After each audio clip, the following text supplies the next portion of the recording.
الحمد للہ رب العالمین والصلاة والسلام علی سید المرسلین وبعد اعوذ باللہ من الشیطان الرجیم بسم اللہ الرحمن الرحیم اطیعوا اللہ و اطیعوا الرسول و اولو الامر منکم وبعد وقال النبی صلی اللہ علیہ وسلم فإن خير الحديث كتاب الله وخير الهدي هدي محمد صلى الله عليه وسلم وشر الأمور محدثاتها وكل محدثة بدعة وكل بدعة ضلالة وكل ضلالة في النار وبعد رب اشرح لي صدري ويسر لي أمري واحلل عقدة من لساني يفقهوا قولي أما بعد۔ ہر قسم کی تعریف اللہ رب العزت کے لیے ہیں جو تمام جہانوں کا پالنے والا ہے، اور درود و سلام ہو ہمارے پیارے نبی محمد الرسول اللہ صلی اللہ علیہ وسلم پر۔ تو ہم دیکھ رہے ہیں سنت کی اہمیت، یعنی ہمارا جو سیریز تھا، جو ٹاپک تھا، وہ تھا اتباع سنت، کہ اللہ کے رسول صلی اللہ علیہ وسلم ہمارے لیے کیا ہے؟ نمونہ ہے۔ مطلب عبادات میں، زندگی کے ہر شعبے میں، چاہے کھانا پینا اٹھنا بیٹھنا ہو، معاملات ہو، شادی بیاہ ہو، یا کسی بھی قسم کا جو بھی ہمارا عمل ہے، چاہے وہ ہماری دنیا سے ریلیٹڈ ہو یا ہمارے آخرت سے ریلیٹڈ ہو، ان سب میں جو طریقہ ہمیں اپنانا ہے، جو میتھڈ ہمیں اپنانا ہے، جس راستے کو ہم کو چننا ہے، وہ راستہ کس کا ہے؟ محمد الرسول اللہ صلی اللہ علیہ وسلم کا راستہ۔ اسی کو کہتے ہیں سنہ، یعنی آپ کا راستہ۔ تو ہم اسی پر دیکھ رہے تھے، اس میں سے ہم جو ہے پہنچ چکے تھے سنت کی اہمیت، یعنی امپورٹنس آف سنت۔ ٹھیک ہے، اب ہم آگے بڑھتے ہیں۔ سنت کا احترام، سنت کا ریسپیکٹ، اس کا ادب، یہ بھی ایک اہم چیز ہے۔ بہت سارے لوگوں کو دیکھا گیا ہے کہ وہ سنت کا مذاق اڑاتے ہیں۔ جیسے کسی نے اگر سنت کے مطابق سادہ لباس پہنا ہے تو محفل میں اس کا مذاق بنایا جاتا ہے۔ ایسے ہی عبادات کے اندر بھی کوئی شخص اگر سنت پر عمل کرتا ہے، جیسے آپ دیکھتے ہیں کچھ لوگ، آپ دیکھتے ہیں کہ وہ نماز پڑھ رہے ہیں، حالانکہ وہ سنت طریقے سے پڑھ رہے ہیں، لیکن کیونکہ وہ دوسرا شخص، اس نے اس عمل کو پہلے کبھی نہیں دیکھا، اس کے تعلق سے اس نے حدیثیں نہیں پڑھی، تو وہ کیا کرتا ہے؟ صحیح عمل کرنے والے کا مذاق بناتا ہے، اور ذرا بھی نہیں سوچتا کیا یہ سنت پر عمل کر رہا ہے نماز پڑھنے والا، اور بس اس کا مذاق اڑانا شروع کر دیتا ہے۔ ارے یہ ایسے کیسے ہاتھ باندھتا ہے، یہ کیسے انگلی کو حرکت دیتا ہے قاعدے میں، اور اس کا مذاق بنایا جاتا ہے، جبکہ یہ بہت بڑا گناہ ہے۔ اسی طرح داڑھی کا مذاق بنایا جاتا ہے، پردے کا مذاق بنایا جاتا ہے۔ غیر مسلم اگر کرتے ہیں تو ایک بات سمجھ میں آتی ہے کہ بغض اور عداوت کی بنیاد پر وہ کر رہے ہیں، اینیمیٹی میں۔ اسلام فوبیا نام سے آج کل بہت سارے ویڈیوز بھی آتے ہیں، آپ دیکھتے ہیں نیٹ پر۔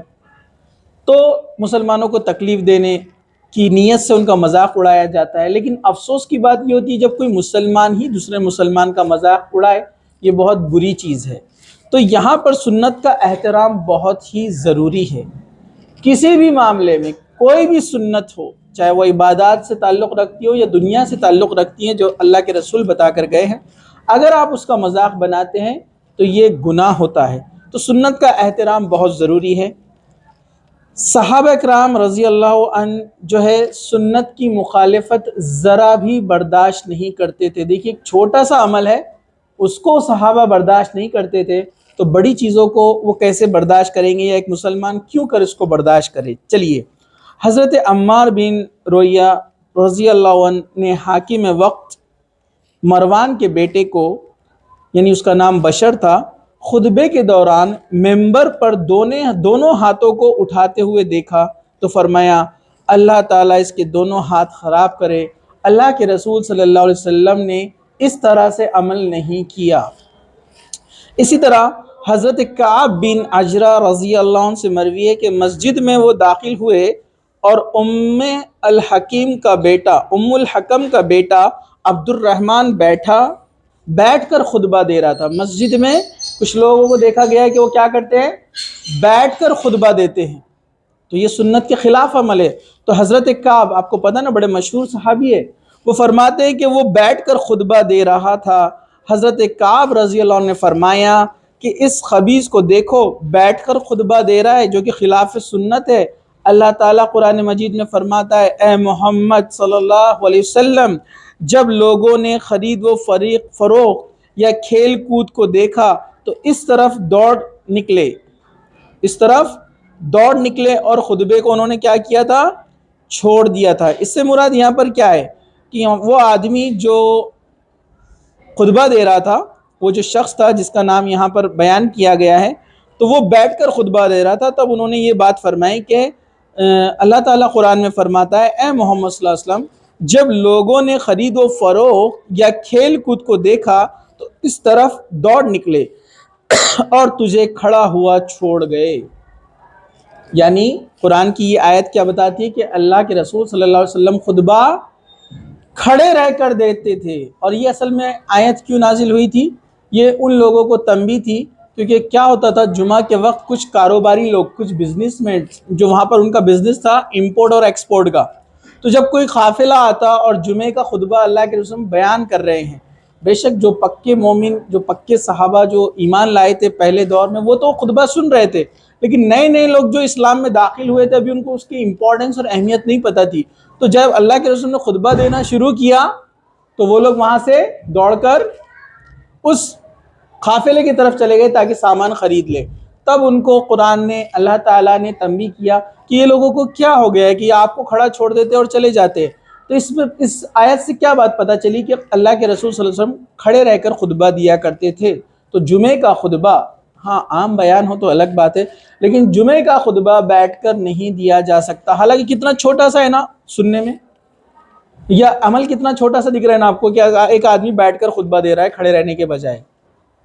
میں نے تو ایک صاحب کو دیکھا کہ عید کا خطبہ وہ بیٹھ کر دے رہے تھے چیئر کے اوپر، جو کہ خلاف سنت ہے، صحابہ نے اس کو کبھی پسند نہیں کیا۔ تو اتنے چھوٹے سے عمل کو صحابہ برداشت نہیں کرتے تھے، تو آپ بڑی بڑی سنتوں کو ہم اس کی خلاف ورزی کرتے ہیں، تو صحابہ کے نزدیک ہم کیا ہوں گے، یہ آپ خود اس تعلق سے جو ہے سوچئے۔ چلیے، صحابہ اکرام یعنی صحابہ، آپ سبھی جانتے ہیں نا صحابی کس کو کہتے ہیں؟ جنہوں نے اللہ کے رسول صلی اللہ علیہ وسلم پر ایمان لایا، آپ کو دیکھا آپ کی زندگی میں محمد صلی اللہ علیہ وسلم کو ایمان لائے اور ایمان پر قائم رہے اور ان کا خاتمہ بھی ایمان پر ہوا، ان کو صحابی کہتے ہیں۔ ان کا خاص درجہ ہے، اسپیشل ان کے لیے پریویلیج ہے۔ ان کے تعلق سے اللہ تعالیٰ نے کہا قرآن میں رضی اللہ عنہ ورضوا عنہ، اللہ ان سے راضی ہوا، وہ اللہ سے راضی ہوئے، مطلب یہ اللہ تعالیٰ کے خاص بندے ہیں، ان کے لیے خاص اجر و ثواب ہے۔ پھر صحابہ میں بھی کیٹیگری ہے، جو جنگ بدر سے پہلے ایمان لائے ان کا اسپیشل مقام ہے، کیونکہ انہوں نے ان حالات میں ایمان لائے جب ساری دنیا ان کے مخالفت میں تھی۔ پھر اس کے بعد والے جو ایمان لائے ان کا درجہ الگ ہے، تو ان کو صحابہ کہتے ہیں۔ بہت سارے بچوں کو صحابہ کسے کہتے ہیں یہ بھی نہیں پتہ ہے، تو یہ افسوس کی بات ہے۔ دو خاتون ہیں، وہ کسی آرگنائزیشن سے تعلق رکھتے ہیں، انہوں نے کالج، اسکول اور مارکیٹ میں جو ہے انہوں نے ایک کیا کہیں گے اس کو تحریک چلائی کہ جا کر ہم پوچھیں گے لوگوں سے کہ صحابہ کون ہیں۔ بہت سارے عورتوں سے ہی انہوں نے انٹرویو لیا کہ صحابی کسے کہتے ہیں، تو نہیں پتہ ہے، اور کسی سے پوچھ رہے صحابی کون ہے تو موسیٰ علیہ السلام، یہ تک نہیں پتہ۔ اتنا پرابلم ہے۔ آپ کو لگتا ہے ہم لوگ پڑھ رہے لکھ رہے دینیات معلومات لیتے ہیں، اسکول کالج ہم کو اچھا ملا، والدین نے اچھی تربیت کی اس لیے ہمیں پتہ ہے، لیکن باہر ماحول ایسا ہے بہت سارے لوگوں کو نہیں پتہ ہے۔ ظاہر سی بات ہے، اب جب جن کو اللہ نے علم دیا ہے ان سے پوچھ ہونے والی ہے، یعنی آپ لوگوں سے پوچھ ہونے والی ہے کہ آپ کو علم تھا تو آپ نے کتنے لوگوں تک یہ بات پہنچائی۔ ہم کیا کرتے ہیں، ہم اسکول میں ہوتے ہیں تو ہم صرف اسکول کا سلیبس پڑھتے ہیں، کالج میں ہوتے ہیں تو صرف کالج کا سلیبس پڑھتے ہیں، اپنی سہیلی، اپنے دوست، اپنے فرینڈ کو ہم کبھی نہیں بتاتے اسلام کیا ہے، یا چلو ہمارے ساتھ نماز پڑھو، یا تم فلاں جو کام کر رہے ہو غلط ہو، یا بیٹھے بیٹھے سوال کر لیا صحابی کون ہے، قرآن میں کتنے سورے ہیں بتاؤ، نہیں کرتے ہم دنیا کی تمام چیزوں میں ان کے ساتھ شیئرنگ کر رہے ہیں، گھوم رہے ہیں، پھر رہے ہیں، موج مستی کر رہے ہیں، لیکن اسلام کے بارے میں کبھی ڈسکشن نہیں نکالتے۔ تو اللہ نے ہم کو علم دیا ہے تو ہمارا کام ہے دوسروں تک اس کو پہنچائے۔ خیر، تو صحابہ یعنی اللہ کے رسول کی جو ساتھی تھے، جو کمپینین ہیں، رسول اکرم صلی اللہ علیہ وسلم کے قول، فعل کے خلاف کسی قسم کی بات کو سننا پسند نہیں کرتے، معمولی سمجھنا سخت ناپسند فرماتے تھے۔ مطلب کسی بھی سنت کو جو اللہ کے رسول صلی اللہ علیہ وسلم کی پریکٹس، آپ کا جو عمل تھا، اگر کوئی اس کو معمولی سمجھتا تو وہ اس کو بہت سختی سے ناپسند کرتے تھے۔ حضرت عبداللہ بن عمر رضی اللہ عنہ سے روایت ہے کہ نبی کریم صلی اللہ علیہ وسلم نے فرمایا، کوئی شخص اللہ کے بندیوں کو مسجد میں آنے سے نہ روکے۔ حضرت عبداللہ رضی اللہ عنہ کے بیٹے نے کہا، ہم تو روکیں گے۔ حضرت عبداللہ رضی اللہ عنہ سخت ناراض ہوئے اور فرمایا، میں تیرے سامنے حدیث رسول بیان کر رہا ہوں اور تو کہتا ہے کہ ہم انہیں ضرور روکیں گے۔ یہ بہت اہم حدیث ہے آج کے دور کے حساب سے۔ ہمارے شہر میں کچھ ہی مسجد ہے جہاں پر عورتوں کے لیے نماز کا نظم ہوتا ہے، اور یہ سنت ہے، کسی دور میں نہیں روکا گیا عورتوں کو۔ لوگ بولتے ہیں حضرت عمر نے روکا تھا، یہ الزام ہے ان کے اوپر۔ حضرت عمر نے کبھی عورتوں کو مسجد میں جانے سے نہیں روکا۔ لوگ اپنے من گھڑت باتیں بس پھیلاتے ہیں اور بنا دلیل کے دیکھے ہم لوگ بھی اس کو فارورڈ کرتے جاتے۔ یاد رکھیے، جو چیز اللہ کے رسول نے نہیں فرمائی اور آپ کہتے ہیں اللہ کے رسول نے کہا ہے تو آپ گنہگار ہیں۔ اللہ کے رسول نے فرمایا کہ جو چیز میں نے نہیں کہی اور کوئی اس کو کہتا پھرے تو وہ اپنا ٹھکانہ جہنم بنا لے، جہنم میں جائے گا وہ۔ ویسے ہی صحابہ کے اوپر بھی الزام لگانا کہ انہوں نے کہا جبکہ انہوں نے وہ نہیں کہا، آپ گنہگار ہوں گے، قیامت کے دن حساب دینا پڑے گا۔ لوگ بولتے ہیں حضرت عمر نے روک دیا تھا عورتوں کو، نہیں روکا کبھی، ہمارا ٹاپک نہیں ہے وہ، لیکن ہم بات آ گئی تو بیان کر رہے ہیں۔ کہا گیا کہ کون ہے جو اللہ کی بندیوں کو، یعنی عورتوں اور لڑکیوں کو جو نماز کے لیے جاتے ہیں، ان کو اللہ کے گھر سے آنے سے روکے۔ سختی سے اللہ کے رسول نے سختی سے کہا یہ بات کہ نہیں روکنا چاہیے، جانا چاہتے ہیں انتظام ہونا چاہیے سیپریٹ، لیکن ان کا جو نظم ہوتا ہے وہ نظم ان کا ہونا چاہیے پردے کے لحاظ سے ساری چیزیں۔ تو اللہ کے رسول کے زمانے سے لے کر آج تک عرب میں یا دنیا کے بہت سارے علاقوں میں، یمن ہے، سوڈان ہے، بہت سارے علاقے ہیں جہاں پر عورتیں نماز کے لیے جاتی ہیں، اور ایک دم عام بات ہے یہ۔ اپنے جو بر صغیر جس کو کہتے ہیں، انڈیا، بنگلہ دیش اور پاکستان، سری لنکا، یہ اتنے علاقے ہیں جہاں پر عورتوں کو ممانعت لوگوں نے بنا لی۔ تو حضرت عبداللہ جو حضرت عمر کے بیٹے ہیں، ان کے بیٹے یعنی حضرت عمر کے پوتے نے کہا تھا کہ میں تو روکوں گا عورتوں کو مسجد میں جانے سے ہماری گھر کی۔ تو حضرت عبداللہ ناراض ہوئے ان کے والد اور کہا کہ تجھے شرم نہیں آتی ہے، میں حدیث رسول بیان کر رہا ہوں اور تو مخالفت کرتا ہے۔ انہوں نے بات نہیں کی کئی دنوں تک اپنے بچے سے، صرف اس قول کے کہنے سے کہ اس نے سنت رسول کا اس نے جو ہے انکار کیا، اس کے خلاف بات کی۔ اسی طرح حضرت عبداللہ بن مغفل رضی اللہ عنہ سے روایت ہے کہ ان کا بھتیجا پہلو میں بیٹھا کنکریاں پھینک رہا تھا۔ حضرت عبداللہ رضی اللہ عنہ نے اسے منع کیا اور بتایا کہ نبی کریم صلی اللہ علیہ وسلم نے اس سے منع فرمایا ہے۔